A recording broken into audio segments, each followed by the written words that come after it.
জাতীয় বিশ্ববিদ্যালয়ে ভর্তি প্রস্তুতি ইংলিশ সাজেশন। আজকে কথা বলবো জাতীয় বিশ্ববিদ্যালয়ের জন্য ইংলিশের জন্য কোন টপিকগুলো বেশি গুরুত্বপূর্ণ। গত 7 বছরে জাতীয় পরীক্ষা হয়েছে আমরা জানি, মাঝখানে একটা গ্যাপ ছিল, তো এর মধ্যে যে টপিকগুলো বারবার আসছে গুরুত্বপূর্ণ যেগুলো আমরা সাজেশন রেডি করেছি।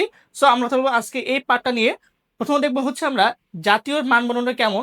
সো আমরা জানি যে আমরা হচ্ছে সায়েন্স কমার্স আর্টস যেখানে কেন আমাদের সবার জন্য হচ্ছে বাংলা ইংরেজি জিকে এটা মাস্ট, অর্থাৎ তিনটা বিষয় 20 নম্বর করে 60 নম্বর, এটা সবার জন্য উন্মুক্ত। বাংলা ইংরেজি সাধারণ জ্ঞান, তুমি আর্টসের হও কমার্সের হও সায়েন্সের হও। এর বাইরে হচ্ছে আমাদের গ্রুপ সাবজেক্ট 40 নম্বর, অর্থাৎ আমি সায়েন্সের হলে সায়েন্সের গ্রুপ সাবজেক্ট, কমার্সের হলে কমার্সের গ্রুপ সাবজেক্ট, আর্টসের হলে আর্টসের গ্রুপ সাবজেক্ট। ঠিক আছে, ওকে। সো এবার দেখা যাক আমাদের গত বছরগুলোতে বা গত কয়েক বছর জাতীয় পরীক্ষা যে হয়েছে আমরা জানি মোটামুটি হচ্ছে আমাদের 7টা ব্যাচে এক্সাম হয়েছে, 9 থেকে 14 ব্যাচ এইচএসসি ব্যাচ এবং 24 ব্যাচ। সো এই ব্যাচগুলোতে দেখতে পাচ্ছি আমরা একটা টপিক থেকে কতবার প্রশ্ন আসছে এর একটা পরিসংখ্যান দেখতে পাচ্ছি আমরা।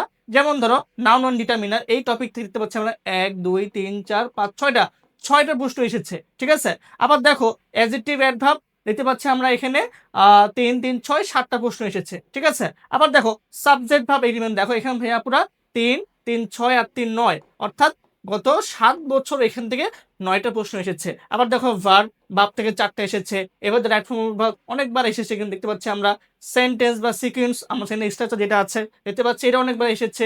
তারপর ট্যাগ কোশ্চেন এটাও এসেছে কয়েকবার। লিটারেচার এখান থেকে প্রশ্ন এসেছে। হ্যাঁ, 3 3 6 7টা। ঠিক আছে, তারপর দেখো সিনোনিম অ্যান্টোনিম এটা অনেকবার আসছে, স্পেলিং এটা অনেকবার আসছে। ঠিক আছে, ইডিয়মস অ্যান্ড ফ্রেজ, অর্থাৎ দেখো অনেকবার কিন্তু এসেছে। অর্থাৎ আমরা বুঝতে পারতেছি যে এখানে মেমোলজিম পার্টে কিন্তু সবগুলো ইম্পর্টেন্ট, প্রত্যেকটা জিনিসে কিন্তু এখানে অনেকবার করে এসেছে। যেহেতু আমাদের ইংলিশের ক্ষেত্রে 20 নাম্বার থাকে এখানে দেখতে পাচ্ছি আমরা, তো এই 20 নাম্বারের জন্য কিন্তু আমাদের এই টপিকগুলা অনেকবার এসেছে। সো আমরা এই জন্য এগুলোকে ফোকাস করব। সবাই স্ক্রিনশট নিয়ে রাখো, তোমরা বাসায় অবশ্যই এই টপিকগুলোকে বেশি গুরুত্ব দিয়ে আমরা বাসায় অবশ্যই পড়বো।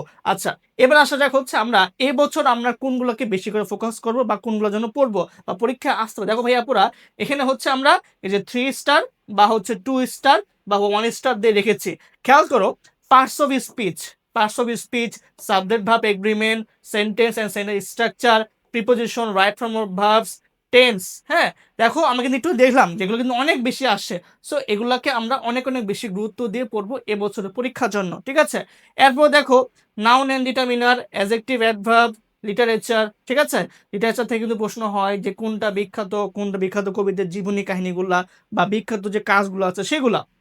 এরপর দেখো আমাদের ভার্ব, অর্থাৎ নর্মাল যে ভার্বটা আছে সেটা, তারপর conditional sentence, number, gender, tag, question, voice, তার সাথে হচ্ছে আমার নেরেশন, কানেকশন এবং প্রোনাউন, এগুলো জাস্ট দেখে যাব। ঠিক আছে, সো ভাইয়াপুর আমরা বুঝলাম যে 3 স্টার 2 স্টার মানে কোনটা বেশি গুরুত্বপূর্ণ কোনটা কম গুরুত্বপূর্ণ। আচ্ছা, এই দেখো বিষয়টা হচ্ছে আমাদের কিন্তু ইংলিশ টেক্সট বুক থেকে জাতীয়তে প্রশ্ন হয় না, সো আপনাকে টেক্সট বুক পড়তে হবে না। জাতীয়র কোনো রেকর্ড নাই, টেক্সট বুক থেকে প্রশ্ন হয় নাই। আচ্ছা, এরপর দেখবো হচ্ছে আমাদের মেমোরাইজিং পার্ট থেকে কোনটা বেশি গুরুত্বপূর্ণ। দেখো আমরা দেখেছি যে এই জিনিসটা অনেক বেশি বার প্রশ্ন আসছে, সিনোনিম অ্যান্টোনিম বলি, অ্যাপ্রোপ্রিয়েট প্রিপোজিশন বলি। ঠিক আছে, প্রভাব, তারপরে স্পেলিং, আমরা কিন্তু দেখলাম প্রশ্ন কিন্তু দেখেছি যে এই সবগুলো অনেকবার আসছে। সো আমরা কিন্তু দেখে যাব। এর সাথে পারলে আমরা group verb, phrase and idioms, translation, কারণ দেখো জাতীয়তে আসলে এই সবগুলো টাচ করেছে, বাট আমরা এই প্রথম 4টাকে বেশি ফোকাস দিব, যেগুলো আমাদের এই বছরের জন্য ইংলিশের জন্য অ্যানুয়াল জন্য এগুলো অনেক অনেক বেশি গুরুত্বপূর্ণ। ঠিক আছে, আচ্ছা। সো ভাইয়াপুরা সবাই স্ক্রিনশট নিয়ে রাখো এবং এইগুলা ভালো মতো তোমরা পড়বা। এবং আমাদের সামনে কিন্তু হচ্ছে অ্যানুয়াল জন্য ক্লাস আছে। আমাদের অলরেডি ক্লাস হচ্ছে ডেলি 7টা বাজে, আমাদের কিন্তু ক্লাসগুলো হচ্ছে সন্ধ্যা 7টা বাজে। তোমরা অবশ্যই ক্লাসগুলো করবা, ইংলিশের জন্য হোক, বাংলার জন্য হোক, জিকের জন্য হোক, সবই কিন্তু আছে। আমাদের কমার্সের মেন্টররা ক্লাস নিচ্ছেন, সায়েন্সের মেন্টররা ক্লাস নিচ্ছেন। তোমাদের কিন্তু ডেলি 7টা বাজে ক্লাসগুলো হচ্ছে। এবং তোমরা যারা ভাবছো যে আমরা জাতীয় পরীক্ষা দেওয়ার পরে আমরা হচ্ছে সেকেন্ড টাইম প্রিপারেশন নিব, হ্যাঁ, অপশন রয়েছে। তোমরা চাইলে কিন্তু এইচএসসি 25 ব্যাচ সেকেন্ড টাইম ব্যাচে আসতে পারো। একটু খোঁজ খবর নিয়ে দেখো সেকেন্ড টাইমের জন্য অ্যাডমিশন কেমন। সো তোমার সিদ্ধান্ত, তোমার একটা ভুল স্টেপ কিন্তু তোমাকে অনেক বেশি ভোগান্তি দিবে। অনেক স্টুডেন্ট বলে ভাইয়া আপনাদের ব্যাচটা কেন খোঁজ আগে পাই নাই বা কেন আগে ভর্তি হয়নি। সো তোমার হাতে এখনো সময় আছে, সুযোগ আছে, দ্রুত সিদ্ধান্ত নিয়ে ফেলো।